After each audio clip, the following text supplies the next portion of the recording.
Baik, selamat malam Bapak Ibu, Saudara-saudari yang dikasihi Tuhan Yesus. Selamat malam, Shalom. Baik, mari kita melambaikan tangan. Anda cukup jelas mendengar suara saya? Oke, puji Tuhan. Baik, pada saat ini saya diminta untuk memberikan karisma penyembuhan, pengajaran tentang karisma penyembuhan dalam workshop Karisma Roh Kudus. Jadi mengambil tema pendoa dalam kuasa dan karisma Roh Kudus. Jadi dengan mengikuti workshop ini, maka diharapkan Anda juga disiapkan untuk juga menjadi saluran kasih Tuhan, menjadi alat-alat Tuhan, untuk kemudian dipakai oleh Tuhan untuk menjadi saluran kuasa dan kasih-Nya yang menyembuhkan. Bapak Ibu, saudara-saudari yang terkasih dalam Kristus, jadi kalau kita berbicara tentang karisma penyembuhan, sebenarnya karisma penyembuhan ini suatu yang boleh dikatakan selalu hadir dalam kehidupan gereja. Bahkan kalau kita lihat, kalau zaman-zaman dulu dalam sejarah gereja, ya kita lihat bahwa karisma ini diberikan mungkin pada orang kudus tertentu dipakai. Tetapi dengan adanya satu pencurahan Roh Kudus secara baru yang sedang terjadi di tengah gereja pada zaman ini, maka karisma penyembuhan pun ini diberikan secara berlimpah-limpah. Siapa saja dapat dipakai oleh Tuhan untuk melayani Tuhan. Saya jadi teringat dengan satu kisah seorang, beliau sudah meninggal, tetapi kemudian pater ini, seorang pastor MSC, Pater Emiliano Tardif, MSC ya. Bagaimana dia menemukan panggilannya dipakai Tuhan dengan karunia sabda pengetahuan, khususnya juga untuk karunia mujizat dan juga karunia penyembuhan. Orang buta melihat, orang lumpuh berjalan, orang tuli mendengar, orang bisu berbicara. Ya pastor Kanada ya, tetapi beliau hanya bisa berbahasa Spanyol. Pernah satu kesempatan datang ke Indonesia, ke Jakarta, sekitar tahun 96-97 lalu. Tetapi dalam sharingnya pastor ini mengatakan bagaimana dia dipanggil Tuhan untuk melayani dalam kuasa Roh Kudus itu. Sebenarnya beliau sudah, artinya apa? Mengalami sakit jantung, ya, mengalami sakit jantung dalam kronis dan sudah siap kemudian dioperasi. Tetapi satu ketika, jadi ketika persiapan untuk operasi itu dia sudah opname ya di rumah sakit. Lalu kemudian ada tim doa dari Persekutuan Doa Karismatik Katolik. Tim doa ya. Jadi awam. Ya, jadi sama seperti kita yang kadang-kadang mungkin datang melayani dan mendoakan di rumah sakit. Nah, pastor ini oke, ketika ditawari mau didoakan pastor, iya, saya mau didoakan. Dan kemudian ya tim doa ini ya dari PDKK ini kemudian mendoakan pastor tersebut dan kemudian ternyata apa? Pastor tersebut mengalami penyembuhan total dari sakit jantungnya yang harus kemudian sebenarnya harus dioperasi, tetapi ketika kemudian mau dicek untuk persiapan operasi, dicek sebagai persiapan, ternyata kemudian apa? Sakit jantung itu sudah sembuh total. Beliau men-sharingkan bahwa beliau ini didoakan oleh tim pendoa dari PDKK yang mendoakan di rumah sakit. Dan rupanya kesembuhan ini ya bagi beliau, iman beliau dibangkitkan dan beliau terbuka untuk satu pelayanan yang baru. Jadi beliau dipakai keliling dunia untuk melakukan pekerjaan-pekerjaan Tuhan, khususnya melalui karisma sabda pengetahuan. Yaitu apa? Karisma sabda pengetahuan yang disertai karisma mujizat. Orang buta melihat, orang lumpuh berjalan, orang tuli mendengar, orang bisu berbicara. Ya, saya sendiri sempat hadir dalam KRK waktu di Jakarta tahun 1996-1997. Nanti saya sharingkan ya untuk sebagai motivasi bagaimana saya juga mengalami zaman Tuhan dan penyembuhan dari Tuhan pada waktu itu. Ya, tetapi artinya apa? Siapa saja dapat dipakai oleh Tuhan untuk melakukan pekerjaan-pekerjaan Tuhan. Tadi pastor tadi dibangkitkan imannya, dipakai oleh Tuhan, tetapi dia lebih dulu mengalami kesembuhan dari tim pendoa dari PDKK yang mendoakan di rumah sakit. Baik, karena itu satu hal, Saya katakan bahwa siapa saja, Anda semua yang hadir di sini dapat dipakai oleh Tuhan untuk melakukan pekerjaan-pekerjaan Tuhan dalam pelayanan, ya, dalam pelayanan doa, ya. Tetapi sebelum kita melayani atau mendoakan orang, kita juga perlu pendasaran, ya.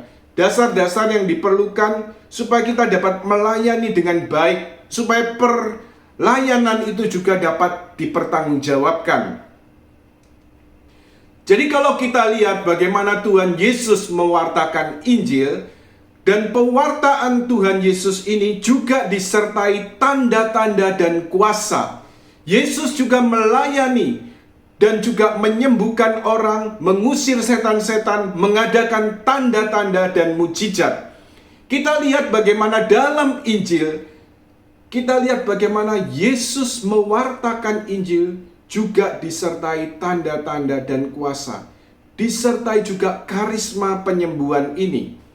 Bahkan dalam Lukas bab 7 ayat 22, mari kita baca.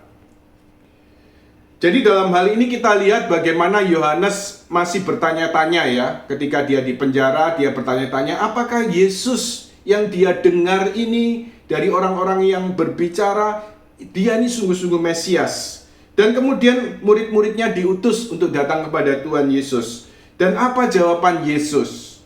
Kita baca dari Injil Lukas bab 7 ayat 22. Dan Yesus menjawab mereka, pergilah dan katakanlah kepada Yohanes apa yang kamu lihat dan kamu dengar.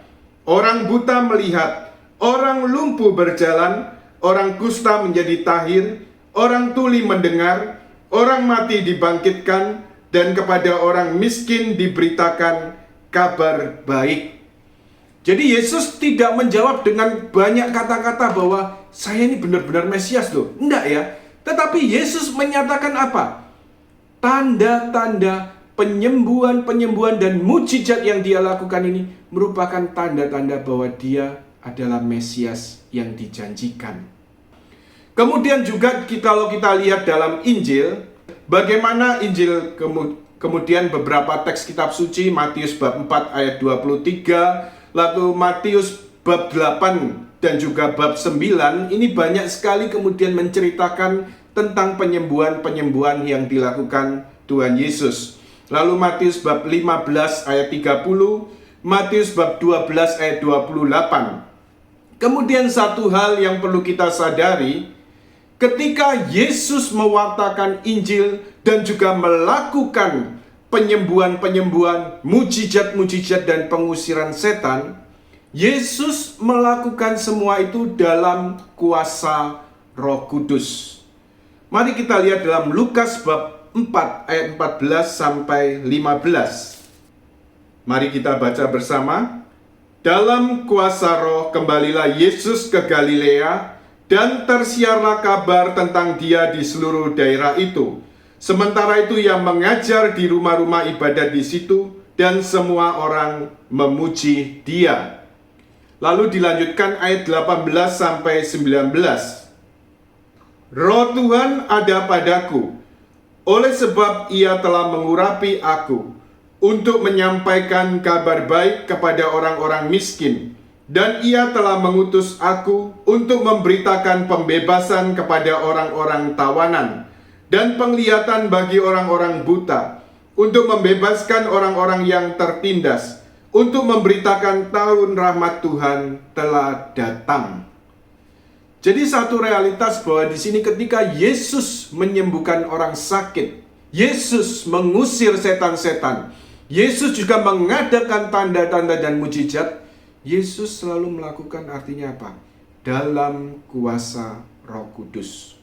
Jadi dalam kuasa Roh Kudus.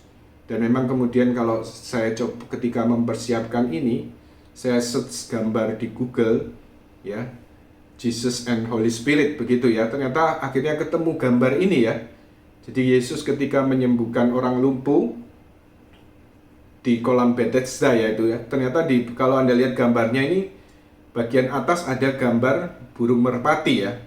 Jadi gambar Roh Kudus. Jadi dalam hal ini Yesus menyembuhkan dalam kuasa Roh Kudus. ini punya arti yang penting bagi kita. Kalau kita pikir, kita renungkan, Yesus kan putra Allah. Yesus sungguh-sungguh Allah, sungguh-sungguh manusia. Seharusnya artinya apa? Sebagai Allah dia sanggup menyembuhkan. Tetapi dia selalu menyembuhkan, mewartakan Injil, mengusir setan-setan, lalu mengadakan tanda dan mujizat dengan kuasa Roh Kudus. Ini artinya untuk apa? Artinya apa bagi kita? Yaitu apa? Ketika Yesus melayani dalam kuasa Roh Kudus, dan kemudian pada hari Pentakosta, Roh Kudus yang sama dicurahkan atas seluruh gereja, dicurahkan pada para rasul, dan juga dicurahkan pada para murid sepanjang masa melalui sakramen baptis dan krisma. Dan kemudian apa? Kalau boleh saya tanya, Anda sudah terima Roh Kudus? Sudah terima Roh Kudus? Sudah? Anda boleh chat di chat room Anda. Sudah terima Roh Kudus? Sudah ya? Kapan Anda terima Roh Kudus? Saat kita dibaptis dan juga saat kita menerima sakramen krisma. Nah, kalau Anda sudah menerima Roh Kudus, maka satu hal sebagai konsekuensi, kalau Roh Kudus dapat bekerja bersama Tuhan Yesus dan melalui Tuhan Yesus untuk menyembuhkan orang, mengadakan tanda-tanda dan mujizat, mengusir setan-setan. Karena Tuhan Yesus melayani dalam kuasa Roh Kudus. Maka Roh Kudus yang sama yang sudah kita terima, Roh Kudus yang sama juga dapat bekerja melalui Anda dan saya, melalui kita semua. Amin. Amin. Amin. Ya.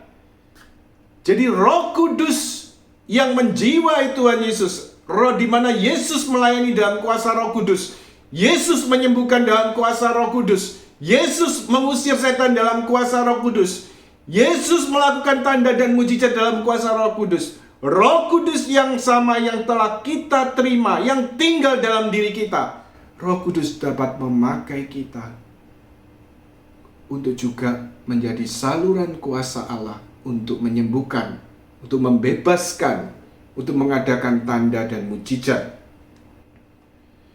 Kemudian sepanjang sejarah, gereja melanjutkan karya Yesus. Bagaimana perutusan para rasul. Ya. Matius bab 10 ayat 1, mari kita buka bersama. Injil Matius bab 10 ayat 1. Yesus memanggil ke-12 muridnya dan memberi kuasa kepada mereka untuk mengusir roh-roh jahat dan untuk melenyapkan segala penyakit dan kelemahan. Yesus memanggil ke-12 murid dan memberi kuasa kepada mereka untuk menyembuhkan orang dan juga untuk mengusir setan-setan. Kemudian teks-teks berikut dapat Anda baca sendiri. Matius bab 10 ayat 7-8, Yohanes bab 14 ayat 12, Markus bab 16 ayat 17-19, Kisah bab 8. Lalu kemudian pada gambar Anda lihat bagaimana penyembuhan yang dilakukan oleh Petrus dan Yohanes, yaitu pada pengemis yang ada di bait Allah. Jadi kemudian mereka mengatakan, emas dan perak tidak ada padaku, tetapi dalam nama Yesus orang Nazaret itu, bangunlah, bangkitlah dan berjalanlah. Dan kemudian orang yang di bait Allah ini kemudian bangkit dan berjalan. Dan rupanya kemudian karisma penyembuhan ini sungguh-sungguh satu karisma yang tidak pernah absen dalam sejarah gereja.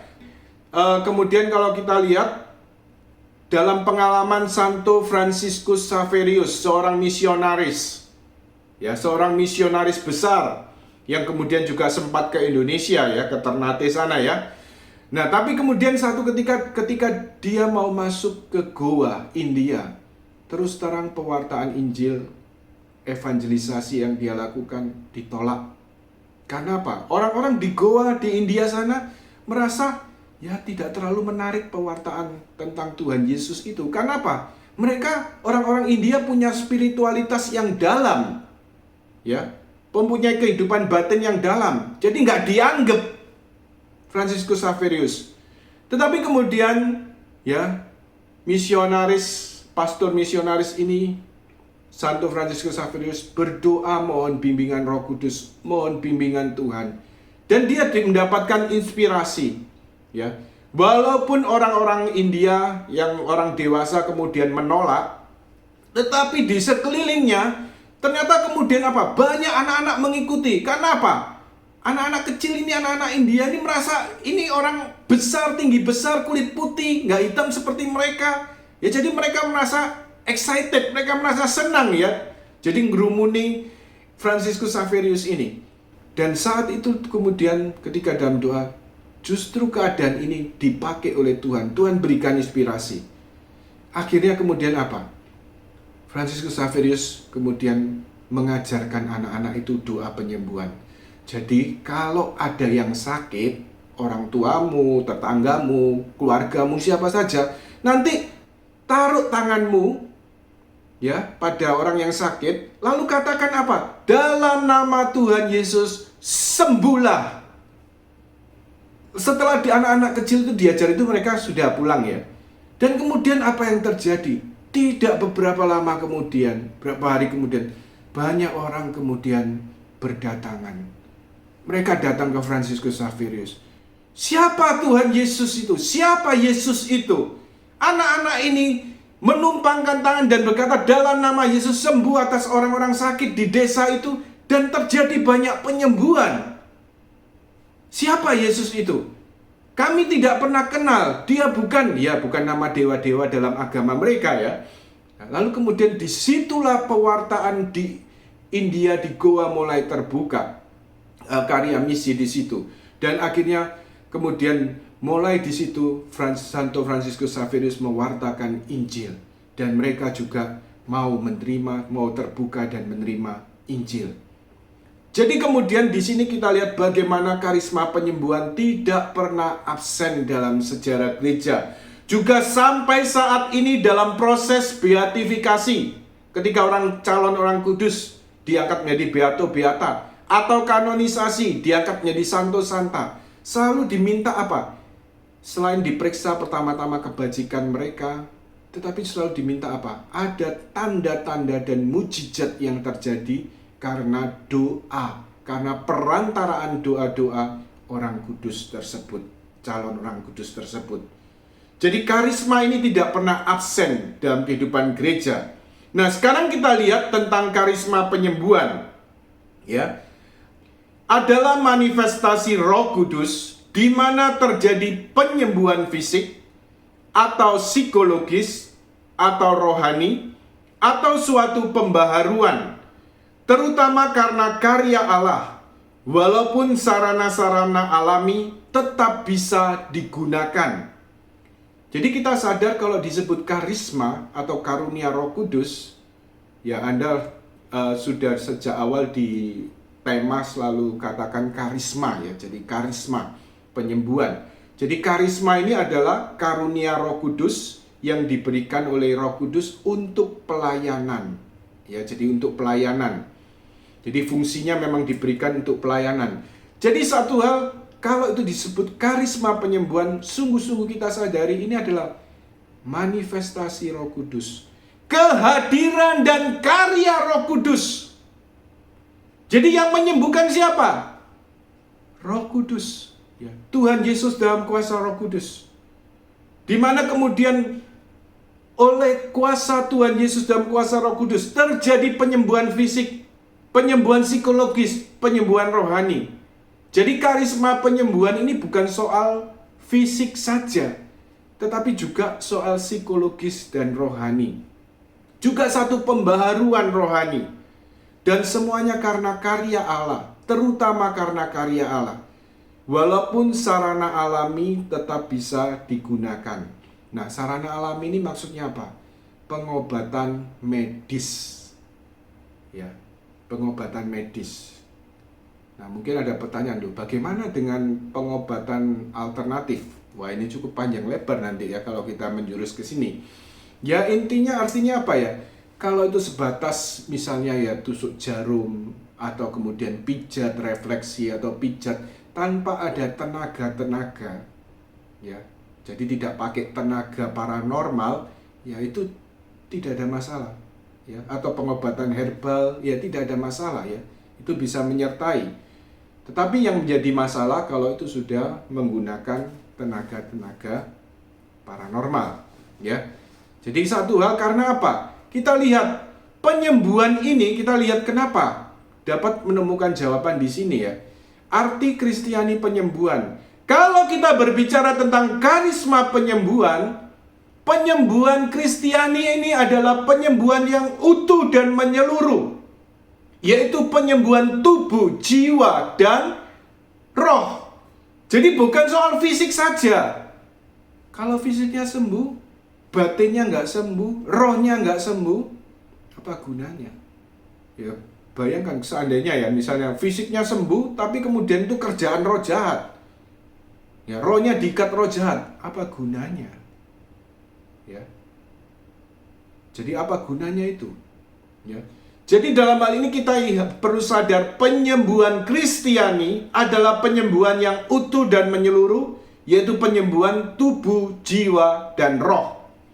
Lalu kemudian bermuara kepada iman dan menghantar orang untuk percaya kepada Yesus.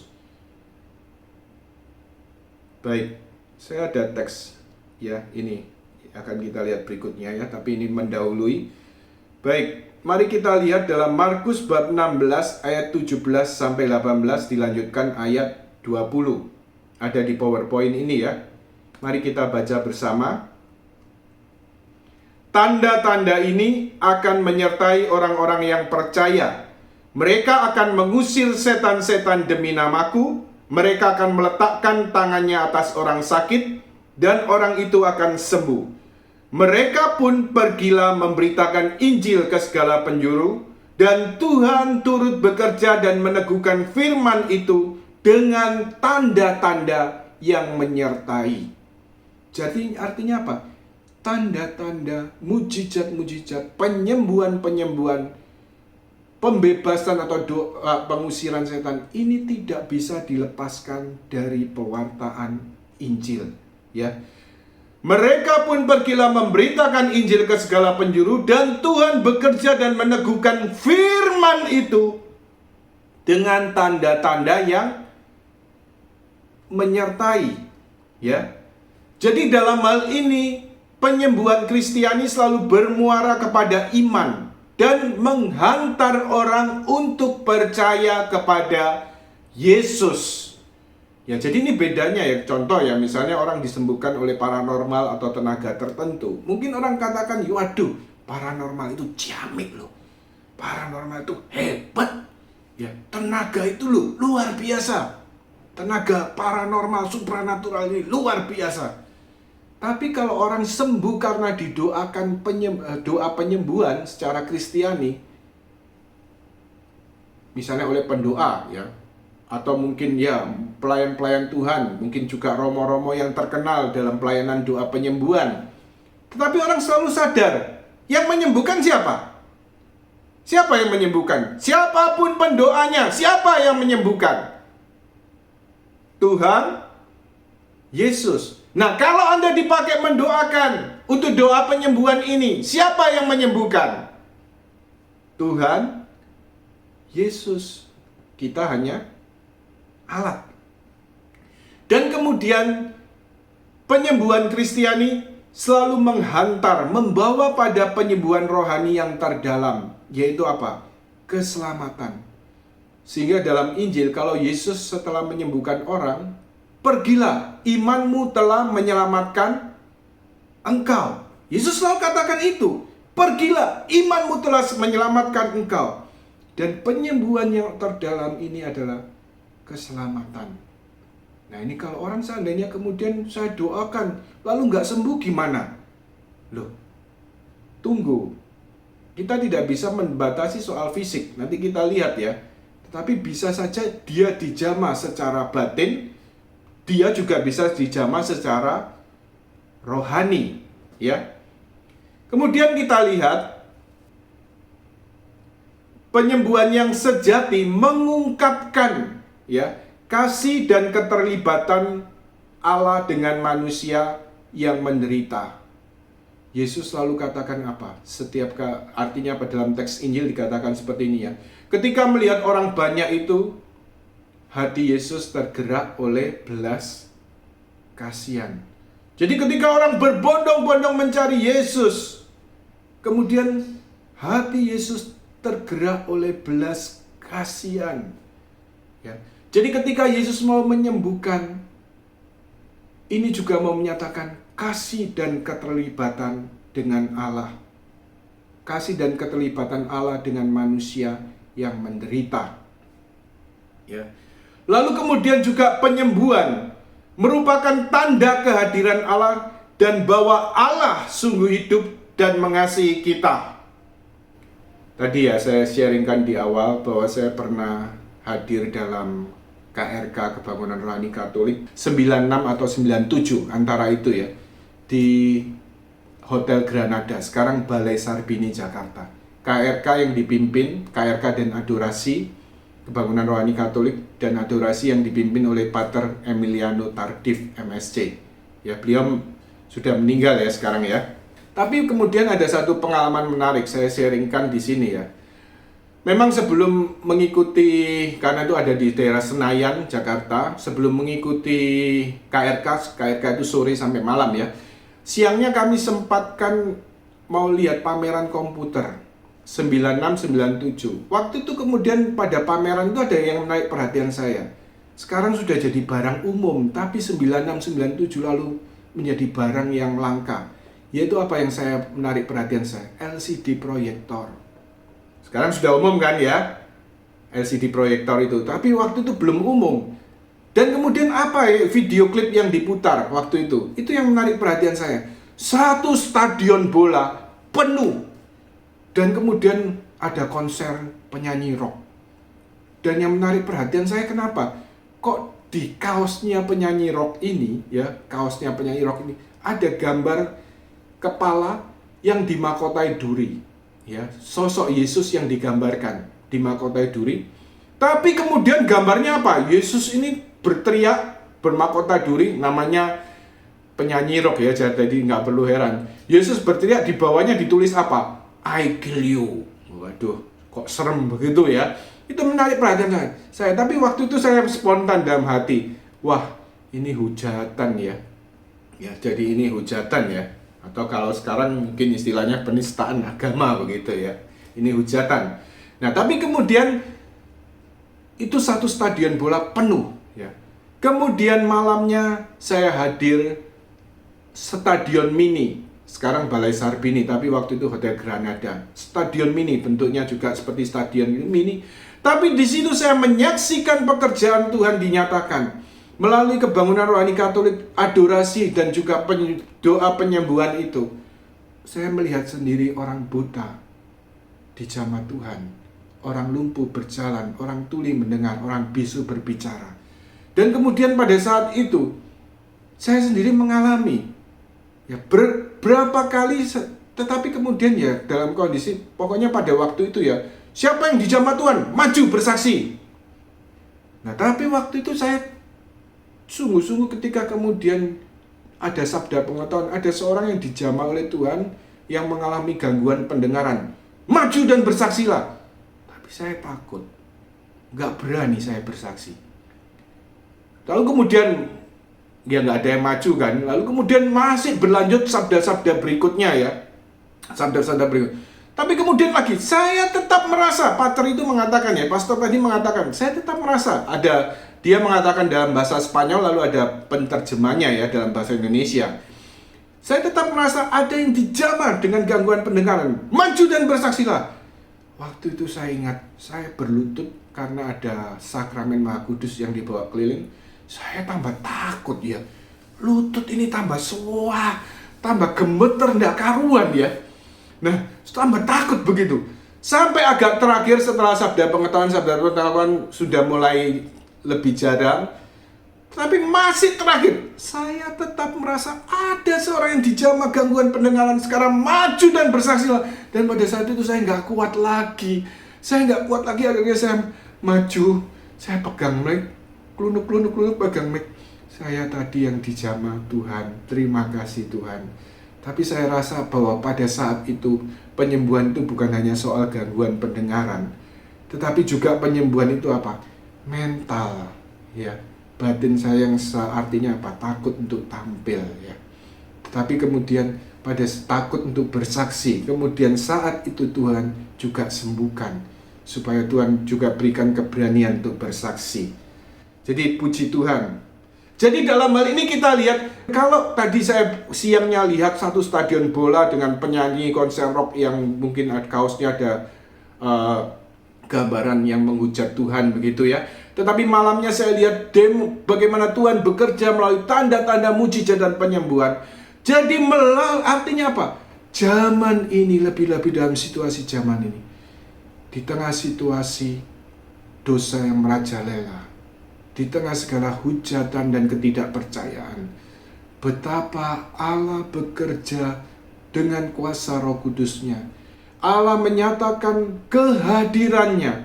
Allah menyatakan bahwa Dia sungguh-sungguh Allah yang hidup dan mengasihi kita melalui tanda-tanda, melalui penyembuhan-penyembuhan, melalui mujizat-mujizat itu. Dan inilah yang dikerjakan Tuhan melalui karisma penyembuhan. Kemudian kalau kita lihat berkaitan dengan sakit penyakit, kita lihat memang ada 4 jenis doa penyembuhan berdasarkan 4 jenis penyakitnya, ya. Jadi Anda dapat lihat tabel di sini, 4 jenis penyakit dan penyembuhannya. Ini kami ambil dari satu leader, satu pelayan doa penyembuhan di Amerika Serikat, yaitu Francis McNutt, ya. Ya, jadi latar belakang beliau ini adalah seorang imam Dominikan sampai akhirnya satu ketika ya kemudian mengundurkan diri, tetapi beliau tetap aktif dalam pelayanan dan kemudian jadi satu leader dari pembaharan karismatik Katolik di Amerika Serikat, ya. Jadi dalam hal ini kita lihat ada 4 jenis penyakit, yaitu penyakit rohani, kemudian ada penyakit batin, lalu kemudian yang ketiga ada penyakit fisik atau alami. Lalu yang keempat bisa meliputi ketiga penyakit di atas. Nah, ini kita lihat kenapa dibedakan ini berdasarkan penyebabnya. Penyakit rohani disebabkan karena dosa. Dan boleh dikatakan perjanjian lama banyak menyatakan tentang ini, bahwa orang kusta karena kutukan Tuhan, karena dosa dan sebagainya. Ya, ini bisa menjadi salah satu penyebab, tetapi bukan satu-satunya. Di sini kita perlu kebijaksanaan, ya. Jadi jangan sampai main hantam. Misalnya orang sakit, walah, dia sakit ini. Oh, ini karena setan. Waduh. Sama sekali artinya apa? Segala ekses, segala penyimpangan semacam ini sangat merugikan, ya, dan juga mencoreng pelayanan doa penyembuhan. Ya. Jadi kemudian yang kedua, penyakit batin. Orang juga bisa sakit, bahkan secara fisik, meluap secara fisik, karena gangguan emosional atau yang kita kenal sebagai luka batin. Lalu kemudian penyakit fisik, ini sebab alaminya karena memang ya ini, kecelakaan, virus, tumor, bakteri, kanker, atau kemudian ya pada zaman ini, di tengah pandemi ini, karena virus corona, ya orang memang bisa sakit, ya. Jadi satu penyakit fisik, penyakit alami. Lalu yang keempat bisa meliputi 3 penyakit di atas. Bisa munculnya dalam secara rohani, bisa munculnya secara batin, bisa munculnya juga secara fisik.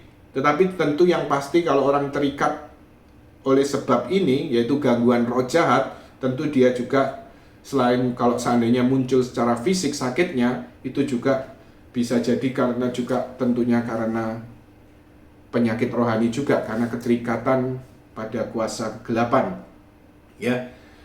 Jadi kemudian kalau kita lihat doa penyembuhan, sakramen, sarana yang diperlukan. Kalau penyakit rohani tentunya pertobatan, sakramennya yang dibutuhkan, sakramen pengakuan dosa.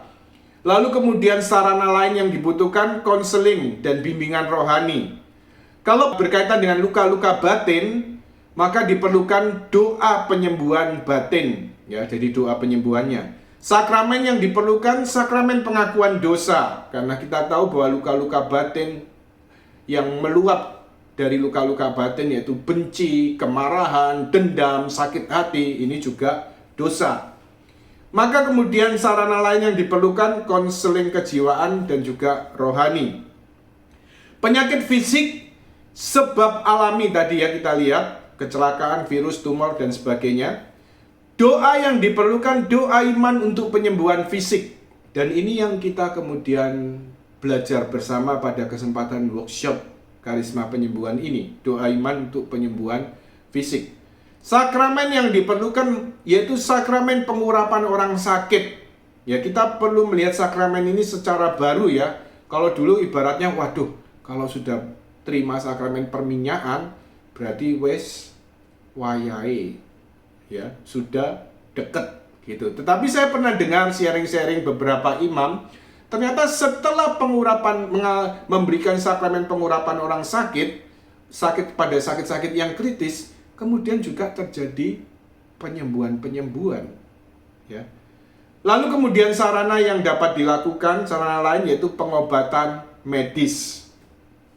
Lalu yang keempat tadi yang bisa meliputi 3 penyakit di atas, rohani, batin, dan juga fisik, yang disebabkan gangguan roh jahat, maka diperlukan artinya apa? Doa pembebasan. Ya, kalau itu kemudian dilakukan oleh seperti dikatakan Tuhan, tanda-tanda ini akan menyertai orang yang percaya. Ya, siapa saja yang percaya pada Kristus dapat dipakai oleh Tuhan. Atau mungkin mereka pendoa-pendoa yang memang dipanggil secara khusus untuk melayani di bidang ini. Tetapi kemudian gereja juga mempunyai ya secara khusus pelayanan resmi gereja untuk pengusiran setan, yaitu melalui apa yang kita kenal sebagai eksorsisme resmi. Ini hanya dapat dilakukan oleh imam tertentu yang ditunjuk uskup menjadi imam eksorsis. Ya, tidak semua imam, tetapi hanya imam tertentu yang ditunjuk uskup. Ya, contohnya yang terkenal kalau di kota Roma, ya sudah meninggal ya, keuskupan Roma, Pater Gabriel Amorth. Ya, satu yang juga menuliskan buku tentang kisah seorang eksorsis, ya. Lalu sakramen yang dibutuhkan kalau orang terikat pada kuasa kegelapan, maka diperlukan pengakuan dosa. Lalu sarana lain yang dapat kemudian dilakukan yaitu pertobatan dan konseling.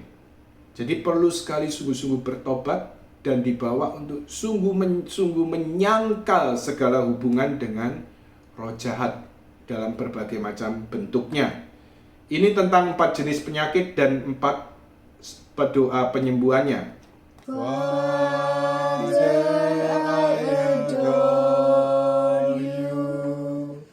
Lay my life before you. How I love you. Jesus, I adore you. Lay my life before you. How I love you. Spirit, I adore you. Lay my life